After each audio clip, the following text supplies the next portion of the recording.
Jadi banyaknya masalah yang kita alami dalam perkawinan kita sudah ada sebelum seseorang memasuki perkawinan. Termasuk tadi yang kita bicarakan. Bagaimana seseorang itu mengatasi masalah. Dia marah-marah kan di rumahnya waktu kecil, hanya tahu itu setiap persoalan responnya hanya marah. Setiap persoalan responnya hanya marah. Nanti ketika dia masuk ke dalam kehidupan keluarga, semua juga direspon begitu. Kita lalu bilang, ini marah-marah terus. Karena itu sebenarnya sudah ada. Karena bawaan bisa karena pola asuh dan banyak hal yang lainnya. Seorang tidak bisa membagi sesuatu kalau tidak ada pada dirinya. Kita biasa mengharapkan pasangan kita mengerti kita. Kita biasa mengharapkan pasangan kita itu mencintai kita tanpa syarat. Tapi kalau sewaktu kecil dia itu, mama, kok anak mama bilang oke, kalau kok ranking 1, berarti dia dikasih dengan syarat. Saya mencintai kamu kalau kamu jadi anak yang baik. Padahal dia anak baik, dia anak tidak baik, tetap anak apa dan mamanya. Tapi dia sekarang diajari, oh saya dicintai karena ada syarat-syaratnya. Kalau ada sesuatunya. Nah, kemudian dia tumbuh menjadi besar. Dia tidak bisa mencintai pasangannya dengan tulus hati, tetapi harus dengan syarat. Tapi dia tidak punya yang seperti itu. Atau orang yang hanya selalu dinilai salah, maka dia tidak bisa, sulit untuk memaafkan orang karena dia sulit untuk dimaafkan. Misalnya waktu kecil.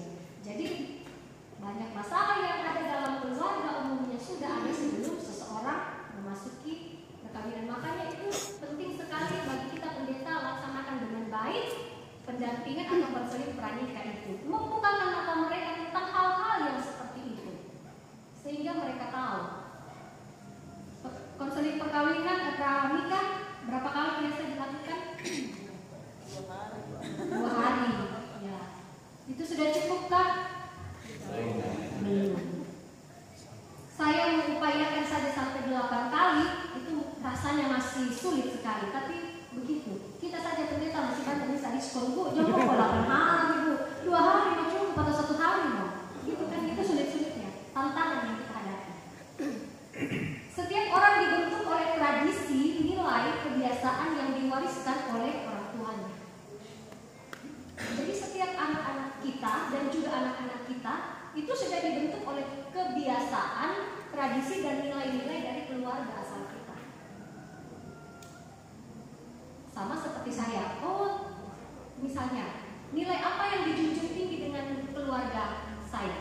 Oh, kita harus selalu disiplin, bangun pagi, harus jam sekian, dan sama dengan bapak saya itu. Kami juga disuruh diharapkan bangun jam 4 karena rupanya itu dia juga waktu tinggal dengan orang, karena bukan tinggal dengan papa mamanya, dia bangunnya jam 4. Jadi dia juga mau kami seperti itu. Nah, nilai apa lagi yang diwariskan? Juga bisa nilai kejujuran, nilai bagaimana dia mengasihi, itu semua nilai-nilai. Atau juga ada kebiasaan-kebiasaan kayak kemarin Pak Pendeta mengatakan, oh kami kebiasaannya kalau ada yang ulang tahun itu dirayakan, tapi bagi keluarga yang satu, oh itu tidak jadi sesuatu yang penting-penting amat. Itu juga diwariskan dari keluarga. Atau kebiasaan atau nilai setiap orang harus pergi ke gereja, tidak bisa ada yang tinggal.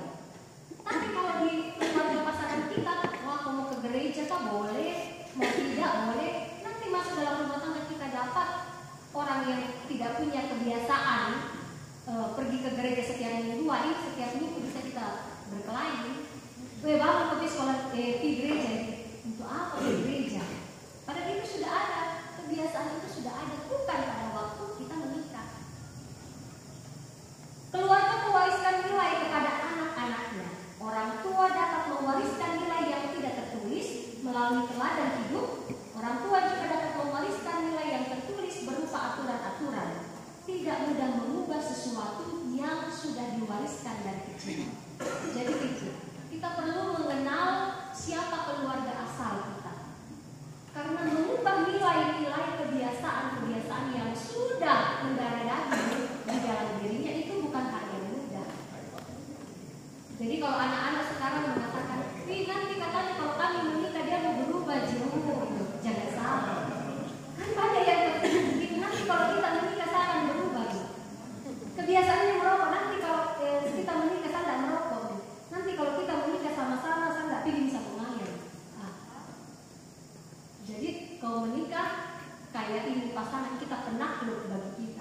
besok-besok bisa terjadi hal yang berbeda.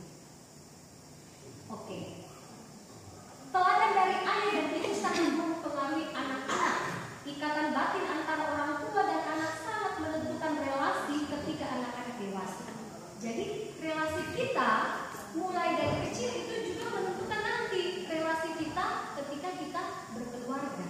Makanya tadi saya mengatakan kalau kita hari ini kita menyadari ada hal cara pola didik yang bagi kita itu perlu diputuskan, kenapa tidak hari ini? Karena itu betul-betul sangat mempengaruhi. Saya juga punya pengalaman. Ternyata didikan bapakku itu yang cenderung keras, tegas, tapi cenderung kasar. Karena dia kan ikut dengan tentara dan dia umur 9 tahun sudah pergi merantau, tidak pernah tinggal dengan orang tua, dan dia dididik tentu dengan tantenya, dengan omnya, dengan orang yang tidak sama sekali mempunyai hubungan darah, dan itu yang membuat dia bekerja. Dan dia mengatakan setiap pagi saya bangun jam 4 mengerjakan seluruh pekerjaan baru tuan rumah bangun. Nah itu yang ingin diterapkan kepada kami. Dia maunya kami begitu. Dulu kami marah sekali, saya malah biasa bisa bilang jengkel karena dia terlalu boleh dikata otoriter ya dengan kami. Nanti sesudah itu menyadari latar belakangnya, bagaimana bapak itu dibesarkan, baru saya mengerti dan menerima. Dulu saya bilang ya bapakku itu kejam sekali. Sekalipun dari antara kakak, saya anak bungsu dan saya boleh dikata saya paling sayang. Tapi bagi saya itu tidak berdampak karena apa? Pada kakak-kakak saya dia berlaku kasar. Oh itu bagi saya sama ketika dia berlaku kasar dengan kakak saya yang suka dimarahi. Wah itu bagi saya yang melihat itu juga tertanam ya. Sehingga itu yang tadi saya katakan itu diserap, luka emosi itu diserap. Bukan saya yang merasakan tapi ikut merasakan.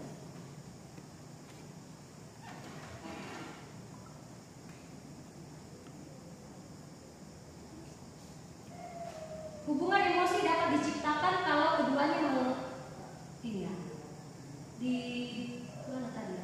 Artinya bahwa sesuatu yang dilakukan harus membuat kedua belah pihak bersukacita, senang untuk melakukannya, bukan hanya satu pihak ini. Kalau kita melakukan sesuatu juga dengan anak kita, harusnya dia juga senang dengan kegiatan itu. Kita kan biasanya kita mengajak anak-anak, ayo kita pergi ke sini.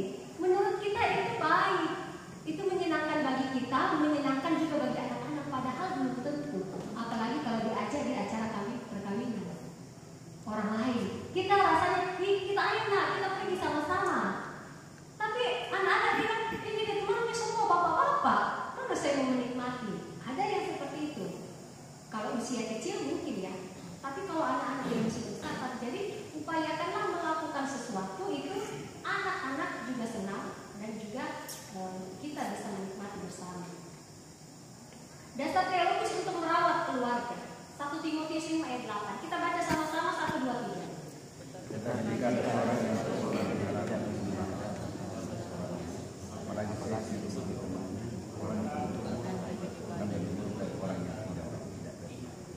Tetapi jika ada seorang yang tidak memeliharakan sanak saudaranya, apalagi seisi rumahnya, orang itu murtad dan lebih buruk dari orang yang tidak beriman. Siapa seisi rumah kita? Istri, suami,